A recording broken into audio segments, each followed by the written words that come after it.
Is the Ontario Disability Support Program saving lives or silently breaking them?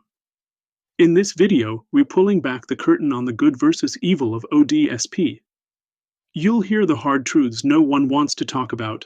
How a system designed to help can also trap, punish, and isolate the very people it claims to protect. But it's not all bad. There are real benefits, hidden supports, and lifelines that deserve credit. We're diving into both sides of the story.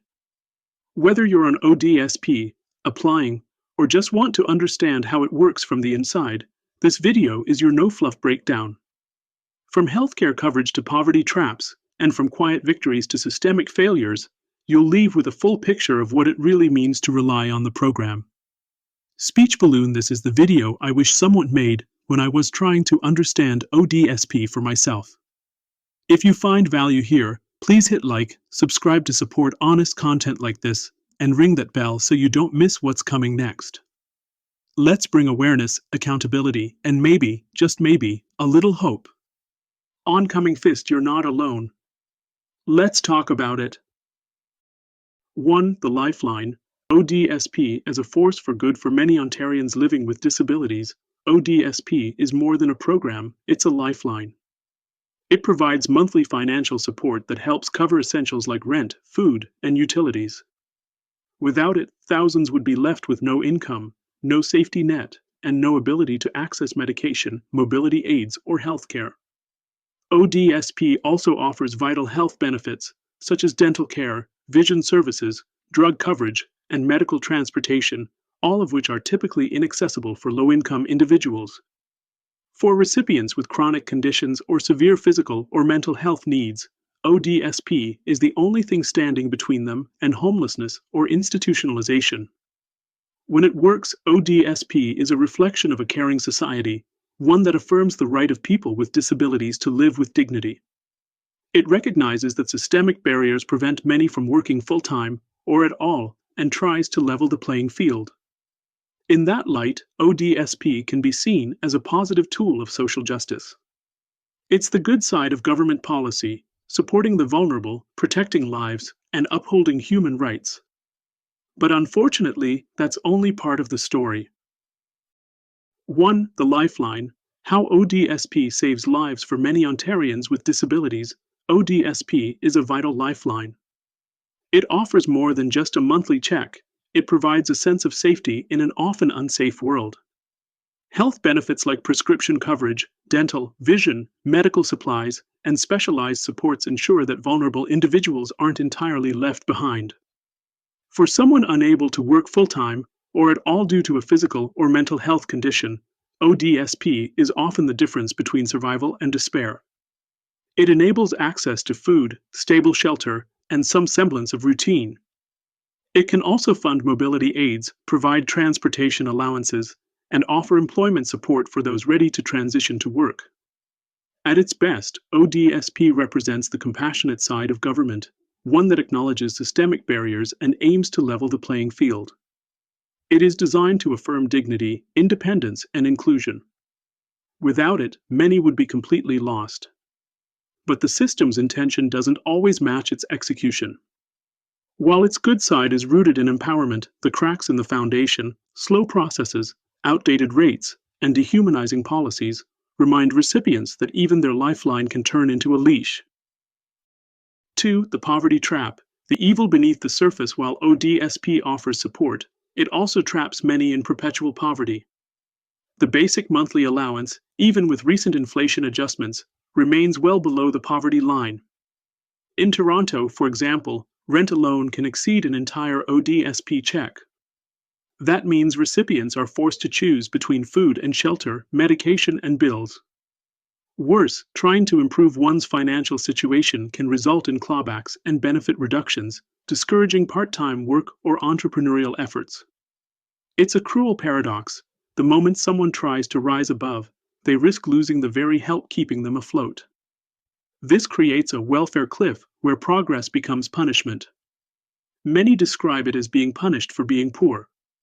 Add to that the stress of navigating a complex bureaucracy, where a missing document or miscommunication can result in frozen payments, and it's clear that the system's structure can be oppressive. Rather than empowering people to build a better life, ODSP often keeps them just above water, but never lets them swim to shore. This is the dark side of ODSP, a program that helps just enough to survive, but not enough to thrive. 2. The poverty trap. When help becomes a cage while ODSP is meant to help, it often traps people in poverty. The maximum monthly amount for a single person, just over $1,300, is barely enough to live on in most parts of Ontario. Add to that rising rents, inflation, and the high cost of living, and recipients are left constantly choosing between food, medication, or heat. Even with supplemental health benefits, the core income remains shockingly below the poverty line. This structural underfunding keeps recipients surviving, not thriving.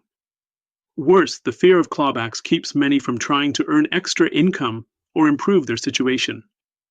If you make too much, your benefits are reduced or eliminated, leaving you no better off than before, sometimes worse. This creates a welfare wall where ambition is punished. It's a cruel irony. The system that's supposed to support the most vulnerable ends up reinforcing their marginalization. In this sense, ODSP's evil isn't in its existence, but in its limits. It offers just enough to stop you from sinking, but never enough to let you swim. People aren't poor because they don't try, they're poor because the system is built that way. 3. Dignity and AMP benefits. A safety net that saves lives. ODSP shines brightest in its provision of non-cash benefits that dramatically improve quality of life. Free drug coverage is a game changer for individuals with expensive prescriptions. Dental care, medical travel reimbursements, and assistive device funding aren't just extras, they're essential. For many, these supports are the only way to manage chronic conditions and maintain independence. Imagine someone with diabetes receiving monthly insulin at no cost, or a cancer patient able to travel to regular treatments without going bankrupt. These are real, life-saving services ODSP provides. There's also access to employment supports that can connect recipients with jobs that accommodate their disabilities. ODSP acknowledges the realities of living with a disability. It goes beyond welfare and tries to support holistic well-being. This is where ODSP operates as a force for good, reducing suffering, restoring dignity, and improving daily function. Even critics acknowledge that ODSP benefits like drug plans and special diets are generous compared to many other jurisdictions. In these moments, the program feels like it's working. But the existence of these supports doesn't erase the systemic flaws that hold many back. 5. The tug of war. Support versus suppression. ODSP exists in a constant tug of war between help and harm. It's a program designed to protect the most vulnerable, yet it often does so in a way that limits their ability to grow. For example, while you can work part-time on ODSP, the fear of losing benefits discourages recipients from pursuing long-term employment or education. It's a mixed message: we'll help you, but don't try too hard. That contradiction is baked into ODSP's policies. For instance, the threshold for allowable earnings is capped, and anything over that amount is clawed back at 75 cents on the dollar. This makes advancement nearly impossible. The program doesn't reward ambition, it punishes it. Meanwhile, someone in a supportive relationship can lose eligibility simply because their partner earns too much, essentially penalizing love. This creates a toxic dependency where recipients feel locked in. They can't afford to risk independence even when they're ready. In this way, ODSP becomes both savior and suppressor. It gives with one hand and takes with the other, offering just enough to survive, but rarely enough to escape the system. 5. The employment paradox. Work hard, stay broke. ODSP claims to support people in re-entering the workforce, and in theory, it does. But in practice, many recipients face an employment paradox. When you try to work, you risk losing the very supports that allow you to function. ODSP offers an earnings exemption, $1,000 per month as of recent updates, after which 75% of your net income is clawed back. While this is better than before, it still discourages long-term employment. People are forced to do the math. Is this job worth the risk of losing dental, drug coverage, or housing subsidies? Often, the answer is no.